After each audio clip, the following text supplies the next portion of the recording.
Points and power levels is what we're bringing to you today. I'm Brad. This is Gavin. And Jared. That's with a G, that's with a J. So, Thanks for clearing that yeah, up. just Nailed to it. be sure. Yeah. So, power levels, what are they? So when they talked about how you were going to build your army, you know, everybody was like, oh, what the points value going to be and all that stuff. But they've clarified that there's 2 point systems. Wait, hold on. We got to get into this because they're so in 3 ways to play. 3 ways to play 2 point systems. Yeah. You've got your open play, which is like, fuck it, bring whatever. Which is a lot like, what is it, Unbound, I Yeah. imagine. But we'll see how that ends up working because it still may be bound by the power level. Yeah, we'll have to see. But they want to keep the open play going for narrative things. But they offered an alternative for people that weren't very confident about what they were going to, in terms of matchups, because you saw this a lot with Age of Sigmar when there was no points. But they've introduced power level. And we saw that in the data sheet that we talked about previously, where Rubric Marines had a power level of 8 and could scale up to 16 or greater. Based on how many? Based on how many dudes you brought. And what that is just a general like a measure of the unit's power. So Yeah, what they're capable of doing on the battlefield. yes, and that's the thing that you can take is like, oh, just bring. The points are low, so I don't think I would even say 1,000 points. It'd be like here, bring like 150 points. Yeah, Of power. Like your power level would be 150. power level. Yeah. Yeah, it's interesting because they've been telling us, points game for match play. They gave us, 1,500 points is going to be about 90 minutes of game time, 2,000 points about 2 hours. So, but we haven't been told anything on like some recommended power level games and how long they take. Are they going to be drastically different? We don't have any idea of what this point to power level is going to be, and I'm sure it's going to be different for everything, right? We're not going to see a direct correlation to very powerful things, power level wise, being a lot of points all the time. I can say right away that with the examples that they've given us, it's definitely not going to be a one-to-one scenario. Yeah. So, because when they've talked about match play, that's essentially going to be what 7th is now. You're going to pay these exact point values per model, per unit, per loadout. And get those weapons, Yeah. weapon And upgrades, everything like that, going to cost points. Yeah. And Right. So you might take a unit of 10 Rubric Marines and upgrade them with whatever you want. They can take and a they Soul might end Reaper up cannon being, and, let's just say 200 points, right? And then And power level is only going to be like 16, flat 16. no matter what they're upgraded. And it'll be interesting to see because, it's definitely not one-to-one, obviously, because one of the examples that they brought for match play is that the Grav Pistol has no longer 15 points, it's 7 points. 7 points, which is such a weird. It's a weird point number. Yeah. And multi-meltas, we already talked about how super Yeah. strong Now multi-meltas I think this is like our 4th video. We've Yes. talked about them. multi-meltas are at 27 points. God, I hate these oddball points. Yeah, it's Make a 2,000 point list. Well, I can make a 2,003 points or a We'll probably see a lot of things 1,997 rather because a lot of our units were based around like a 5 to 10 point intervals. I think we're going to probably see that change. We're going to be, I think they're getting a lot more specific with their points based on what we're seeing with this Grav Pistol being 7 points. I think we're going to see certain models only being 3 points or something like that, like a Hormigaunt or something. Yeah, and they've already given away that Space Marines were going to be 13 points in one of their previous articles. So things are going to be It's going to be exact. It's going to be exact. And you're going to probably be able to get those points. You're probably going to be able to fine-tune your army to a 2,000 point or 1,500, whatever you play at, a lot more specifically now, which I know there's certain codexes right now that play where you can get in 1,500 points, you can just get a ton of models in or a very few and just upgrade the shit out of them. Right. And I think Scutaria are a really good option, or a really good example of that, because I can take just a ton of infantry, keep them bare bones and not upgrade them. Or like my Vanguard, I can put 3 plasma fusils in there, and all of a sudden that's 90 more points. So we're gonna see something, probably a lot more fine tuning, because who knows what the points of a plasma fusel is now. I think it also plays into the fact that a lot of the time you're always going to be under a point or just a hair over. Right. And it's really important now, especially because they were like, all right, point values are a hard cap. And then this goes into what their big talking point Actually, before we get into that, can we just talk a little on the implications of power level and match play points in just being able, the freedom of playing? So a lot of us people who have been collecting models for a really long time, playing a lot of different armies, or just collecting one army, just a ton of it. I think power levels really opens up the ability to, a lot of the times we don't take this unit because we modeled them to have all a very specific loadout. Like, oh, it's all last cannons, and I don't want to have to pay for all last cannons, or I don't want to have to do this or take this thing. But now with power levels, it really doesn't matter how you modeled them. You can just throw them in there. Because it's ideally being played on more of a friendly, casual setting where we don't care as much about, I've min-maxed this unit or not, right? So I think we're going to start seeing a lot more with Salim's fabled 1 sniper rifle, 1 grenade launcher, 1 flamethrower squads.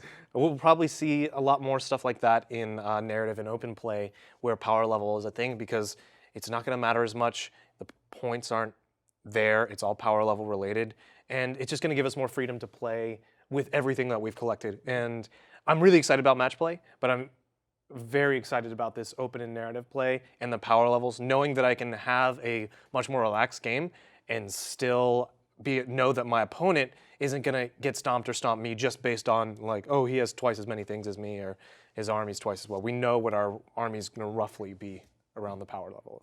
So then what Jared was about to go into. So no more, so they talk about that 2,000 is like, if you said you were going to play at a 2,000 point level, Right. that you start and end your game with that. Yes. Which means no summoning is no longer going to be free points. Yeah. And that's really powerful because summoning was broken in 7th edition. And the way it was in 7th, if none of you guys ever fought a summoning list or ever played against one, it's the worst. Because it's not a good feeling. It's not a good feeling because a summoning list would incorporate a lot of sorcerers that either, in this case, Gene Stealer cults or demons. You'd have guys just churning out more Gene Stealers or acolytes. I've seen very little. It's very hard to accomplish with a Gene Stealer cult because they only have 1 Psyker unit and they're an HQ choice.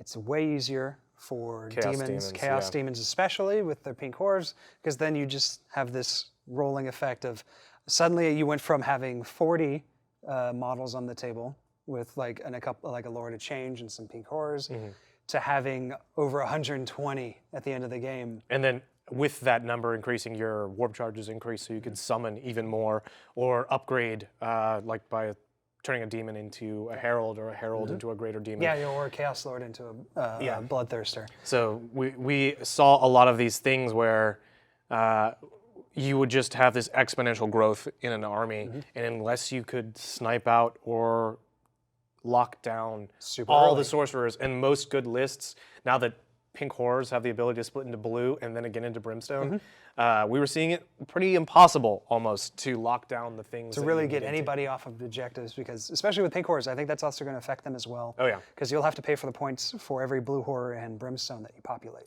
Yeah. So what that means now is that summoning is going to have a more tactical approach, because all it is it's like an improvised, improved, kind of like hidden trump card deployment method, where you would set aside 500 points out of your 2,000, and you're like, okay, I have the option to, I don't have to tell my opponent what I'm summoning, but I just have 500 points to summon whatever I please. It reminds me a lot, if anyone's ever played Magic competitively, you have a side deck that you can switch out between competitive matches, and it's kind of like that, because you can, anything in your side deck you can put in there. You don't have to put anything, but these 500 points, you have 500 points to do whatever you want with.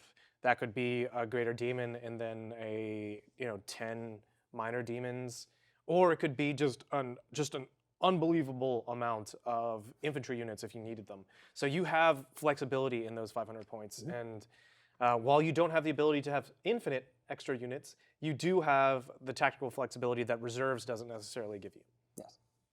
So then if you go a little bit more on the point side of things, points are not on the data sheets or anything like that. Games Workshop kind of told us why.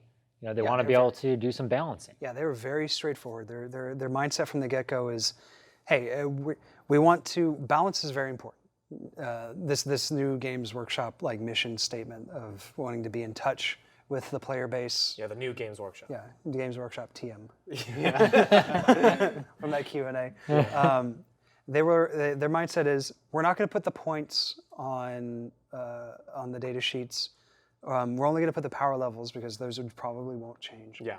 But the points are going to be there and not be there so that they can freely change it probably every once a year.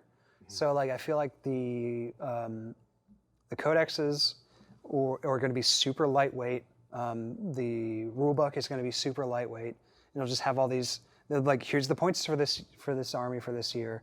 And then as they watch tournament play, casual play, and we know already that they're getting really into it because all the play testers and all these faction focuses that have been coming out, all written by people who are organizing tournaments across the UK, the US, and pretty much anywhere that does major tournaments.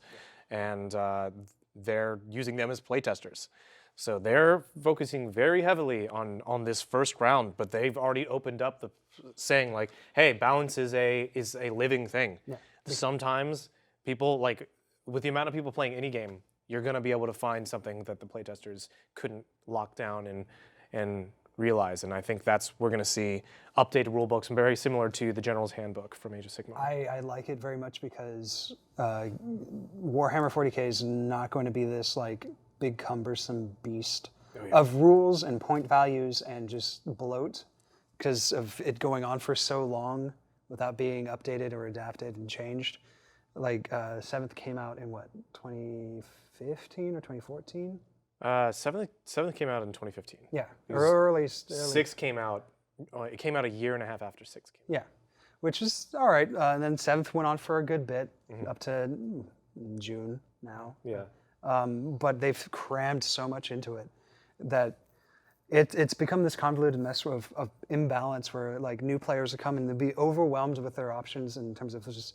I mean, death realm disguise. That's all I have to say. Yeah, and they'll just sit down and they'll fight another army who's probably obviously more points efficient than they are, and that has not been addressed in such a long time that they just get beat and then they get discouraged and then they leave. Yeah, and that's really bad because we want everyone to be able to play the army that they like, right? Aesthetically, for whatever reason they like that army, they should be able to play whatever they want to play without it being like, oh, I mean, like I play Tyranid, so I know that tune very well. Yes, so hopefully no longer will we have threads on the internet going, oh, Eldar's just OP, or this is just busted.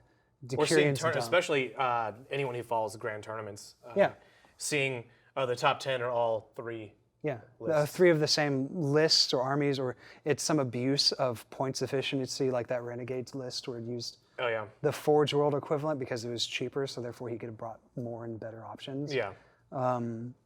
So we're going to start seeing this more of a living balance, an organic like patch system, hopefully. I would like to see it happen more often, but once a year I can find that. Once a year, especially if it's every army at the same time, you won't hear a complaint from me if once a year. Especially if they make it, whenever they roll out the updates, it becomes affordable, if not free, to access. Yeah. Honestly, with the General Handbook only being $25, I could throw down $25 if it's a year. Totally. if it's more than just the points updates, because we saw in General's Handbook that we're getting a little more than that, like new game modes, new competitive match types and stuff like that. So if we're getting a little more, a little package, $25. I mean, the cost of this hobby alone, $25 is pretty cheap. Yeah, I'd say so. So that does it with points and power levels in a nutshell. Coming up next is stratagems. Be sure to like, comment, and subscribe. Gavin's got this one. Wait, what else? And tell us what you think. Yeah, but what should they tell us about? Nothing. Now they just totally messed us up. Next up, stratagems. We'll see you there.